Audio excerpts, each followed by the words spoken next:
अस्सलाम वालेकुम, hello and welcome to sports room. मैं हूं आपका मेजबान नजीबुल हसनैन। नाजरीन, पाकिस्तान क्रिकेट टीम को तलाश है कोच की। पाकिस्तान क्रिकेट बोर्ड बजिद है कि उन्हें फॉरेन कोच चाहिए। फॉर्मर क्रिकेटर यासिर अरफात ने हमें ज्वाइन किया है। यासिर, कोचिंग के हवाले से बात हो रही है तो सबसे पहले आपको मुबारकबाद देंगे। लेवल 4 कोर्स जो है सर्टिफिकेशन का आपने मुकम्मल कर लिया है। बहुत बहुत मुबारक हो आपको। और कोई शक नहीं है कि आपने एज अ प्लेयर पाकिस्तान के लिए बड़ी खिदमत दी हैं। क्या आपके इस तजुर्बे से भी पाकिस्तान को फायदा पहुंचेगा?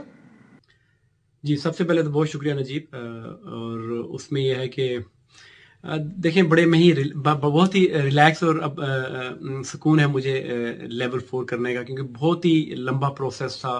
तकरीबन मुझे इसमें 2-2.5 साल लग गए इस कोर्स को मुकम्मल करने के लिए, क्योंकि इजी नहीं था। क्योंकि इसमें सबसे पहले तो इसमें एप्लीकेशन में मैंने अपना नाम किया, उसके बाद फिर इंटरव्यू मेरा हुआ, उसके बाद शॉर्टलिस्ट किया गया और उन्होंने समझा कि ये इस काबिल है कि इसको लेवल 4 कराया जाए। फिर मुझे उसके बाद फिर ये जो तस्वीरें आप देख रहे हैं, इसमें इंडक्शन के लिए हम लोगों को नॉर्थ में लेके जाया गया इंग्लैंड में। और फिर ये छोटी छोटी चीजें जो ड्रिल्स हमें करवाएगी, इनका मकसद ये था कि देखिए हम बात कर रहे हैं प्लेयर्स की को मिलजुल के काम करना चाहिए, एक यूनिट होकर काम करना चाहिए। कोचिंग भी इसी तरह ही है कि आपका अगर कोचिंग स्टाफ है, आपका बॉलिंग बैटिंग और जितने भी और भी स्टाफ है, डॉक्टर है, फिजियो है, तो आप सब लोगों को एक पेज पे होना चाहिए और मिलकर इंटीग्रेटेड कोचिंग करनी चाहिए। तो वो ये कराने का मकसद ये था। और फिर जो मैन मैनेजमेंट है, फिर जो कम्युनिकेशन गैप है और फिर जो ट्रस्ट लेवल होता है, ये देखिए पहाड़ी से ऊपर नीचे उतरवा रहे हैं, गार में हमें भिजवाया, एक एंड से दूसरे एंड से लेकर के आपने प्लानिंग करके निकलना है, एक दूसरे के ऊपर ट्रस्ट करना है।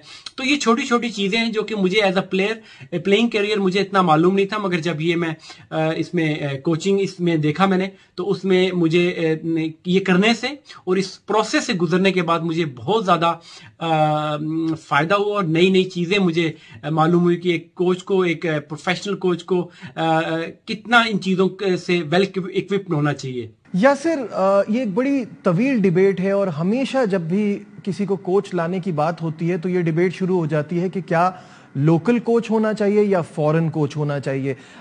लोग कहते हैं कि फॉरेन कोच आता है तो उसका कोई बैगेज नहीं होता, उसका फोकस अपनी जॉब पे होता है, और लोकल कोच आते हैं तो उनके भी अपने एडवांटेजेस हैं कि वो लैंग्वेज बैरियर नहीं होता, वो प्लेयर को बहुत अच्छी तरह से समझते हैं, जानते हैं। आपके ख्याल में क्या बेटर ऑप्शन है? देखिए, फॉरेन कोच की बड़ी बात चल रही है और कई ऐसे नाम सर्कुलेट हुए मीडिया पे और उनसे राब्ते की बात की गई है। पाकिस्तान क्रिकेट बोर्ड उन लोगों से राब्ते में है, मगर सक्सेसफुल नहीं हो सका, क्योंकि जितने भी नाम आए वो सब ऑलरेडी लीग्स में, फ्रेंचाइज क्रिकेट में कोचिंग कर रहे हैं। और हालांकि वो बड़े नाम थे।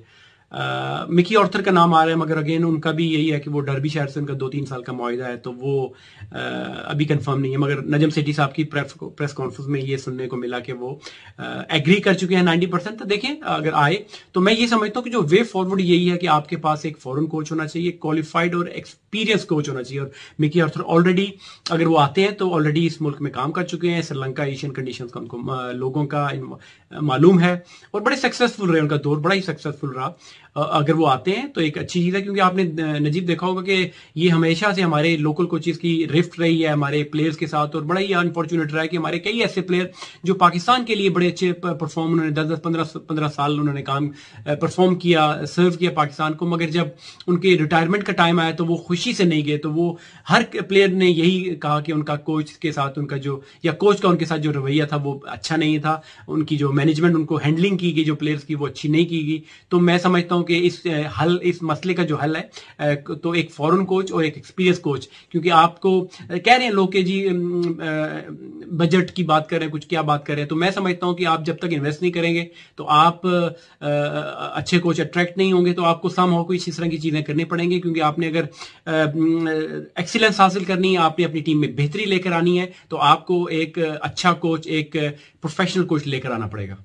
यासिर, हारून रशीद को नया चीफ सिलेक्टर मुकर्रर किया है। बहुत सारे सवालात उठे इस बात पर। बहुत सारे लोगों को थोड़ी रिजर्वेशन है कि वो पास में भी काफ़ी सारी जॉब्स कर चुके हैं। आप क्या समझते हैं उनका इस पोस्ट पर आना कैसा रहेगा? नजम सेठी साहब की प्रेस कॉन्फ्रेंस में एक बहुत बड़ा अहम ऐलान हुआ। चीफ सिलेक्टर हारून रशीद साहब को दोबारा एक जॉब मिली, एक ओहदा मिला पाकिस्तान क्रिकेट बोर्ड में। वो पिछले कई अरसे से काम कर रहे हैं और उन्होंने अच्छा काम भी किया। देखें कुछ लोगों में क्वालिटीज होती हैं। देखें मैं खुद बल्कि अंडर 15 जब सिलेक्शन हुई थी मेरी, तो मैं खुद उस टीम में था ये हारून रशीद साहब उस टीम का हिस्सा थे जिन लोगों ने वो टीम बनाई थी। उसके बाद उस टीम के 7 लड़के जाके पाकिस्तान से खेले। सिमिलरली उसी साल पाकिस्तान की अंडर 19 टीम सिलेक्ट हुई जिसमें शाहिद अफरीदी, अब्दुल रज़ाक, मोहम्मद वसीम ऐसे प्लेयर्स उस टीम में सिलेक्ट हुए जिन्होंने जाके फिर पाकिस्तान को रिप्रेजेंट किया। तो इनकी आई तो अच्छी है, मगर ऑन द अदर हैंड कुछ लोग ये भी कह रहे हैं कि ये हर दौर में हर मैनेजमेंट के साथ क्रिकेट बोर्ड में हर पोस्ट पे काम कर चुके हैं। तो अब ये इनको जो इस दफा की अपॉइंटमेंट मिली है, जो काम मिला है, तो आई एम श्योर ये वो काम अच्छे तरीके से, उम्मीद करता हूं कि अच्छे तरीके से करेंगे और एक अच्छी टीम और अच्छी सिलेक्शन करेंगे। और जो डोमेस्टिक के परफॉर्मर हम हमेशा बात करते हैं कि उनको उनकी परफॉर्मेंस का उसी टाइम उनको रिवॉर्ड किया जाए, बजाय ये कि लड़के जिस तरह पास में हमने देखा कि परफॉर्मेंस करते करते उनका एज गुजर जाती है, उनकी जो पीक होती है, फास्ट बॉलर्स की बात कर लें तो जब वो उससे गुजर जाते हैं तो उसके बाद उनकी सिलेक्शन होती है।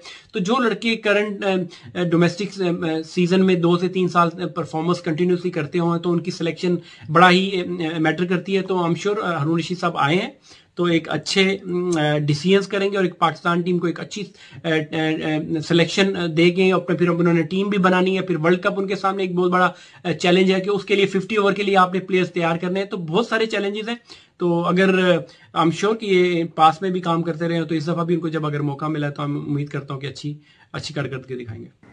यासिर अरफात हमारे साथ हैं। यहां लेते हैं एक छोटा सा कमर्शियल ब्रेक। डिस्कशन अभी जारी है, कहीं मत जाइएगा। Will be right back. Glad to have you back once again to Sports Room। नाजरीन, जैसे कि आप जानते हैं कि अब PSL सीजन 8 शुरू होने में वक्त बहुत कम बाकी रह गया है। तैयारियां जोरों शोर से जारी हैं। लाहौर कलंदर अपने एजाज का दिफा करने के लिए तैयार। फात हमारे साथ हैं। यासिर, मुझे बताइएगा, पाकिस्तानी खिलाड़ी इस वक्त दुनिया भर की लीग्स में अपनी धाक बिठा रहे हैं। इस बार मुकाबले तगड़े होंगे, क्या कहेंगे? जी, पाकिस्तानी प्लेयर्स जो बांग्लादेश प्रीमियर लीग में खेल रहे हैं, बड़ा ही खुशी हो रही है उनको देखकर, उनकी परफॉर्मेंसेस को देखकर। जितने भी प्लेयर हैं, देखिए इसका पॉजिटिव ये है कि आपके जो प्लेयर्स हैं, आपका पूल ऑफ प्लेयर्स जो है वो बढ़ता जाएगा। पास में हमने देखा कि आपके लिमिटेड प्लेयर्स होते थे, कोई इंजरी हो जाती थी तो आपके पास उनकी रिप्लेसमेंट नहीं होती थी। शाहीन अफरीदी जब इंजर्ड हुए या कोई भी आपका मेन प्लेयर, देखें आपका रिजवान और बाबर बहुत ही आपके की प्लेयर हैं। तो आप इतने बड़े इवेंट में 50 ओवर में जब आपने जाना है, अगले साल इसी साल इंडिया में आपने जब खेलना है, तो आपको अपने जो टॉप के प्लेयर्स हैं वो फिट चाहिए, फॉर्म में चाहिए। और अगर खुदा ना खासा कोई अगर 1-2 प्लेयर फिटनेस की वजह से मिस आउट करता है तो आपके पास एक बेंच स्ट्रेंथ होगी, प्लेयर्स अवेलेबल होंगे कि आप उनकी रिप्लेसमेंट आप ले सकें। तो ये एक अच्छा साइन है पाकिस्तान टीम के लिए। और जितने भी प्लेयर वहां परफॉर्म करें तो उनका ऑब्वियसली, क्योंकि अभी एज सच कोई क्रिकेट नहीं हो रही, तो एक बड़ी अच्छी अपॉर्चुनिटी थी हमारे प्लेयर्स की वहां जाके परफॉर्म करने की। अच्छा यासिर, आई अंडरस्टैंड कि जब कोई लीग शुरू होती है तो फिर एक टेम्पो बनता है, फिर पता चलता है। लेकिन इस वक्त अगर मैं आपसे पूछूं कि किस टीम का बैलेंस सबसे जबरदस्त है, कौन सी टीम फेवरेट है, तो अगर कराची को देखा जाए तो उनकी प्लेइंग 11 के बारे में एब्सोल्यूट क्लैरिटी नजर आती है। अगर ओवरऑल बैलेंस देखा जाए तो मेरे हिसाब से इस्लामाबाद यूनाइटेड की टीम भी बड़ी जबरदस्त है। आपको क्या लगता है कौन सी टीम इस सीजन में फेवरेट है? देखिए, फेवरेट टीम तो PSL में मेरी एज सच कोई भी फेवरेट नहीं है। मगर ये है कि जो टीमें अच्छी टीमें हैं, तकरीबन 6 टीमें, कम टीमें हैं मगर उसके बावजूद बड़ी कंपेटिटिव क्रिकेट होती है। तमाम ही टीमें बहुत टफ हैं। लाहौर कलंदर ने जिस तरीके से पिछले साल खेला, उनकी टीम बड़ी अच्छी है। उसके बाद इस्लामाबाद यूनाइटेड की टीम, मुल्तान सुल्तान की टीम बड़ी प्रोफेशनल है, अच्छे प्लेयर्स हैं उनके। कराची की टीम की इस दफा काफी चेंजिंग उन्होंने की। उन्होंने कप्तान नया शोएब मलिक को लेकर आए हैं।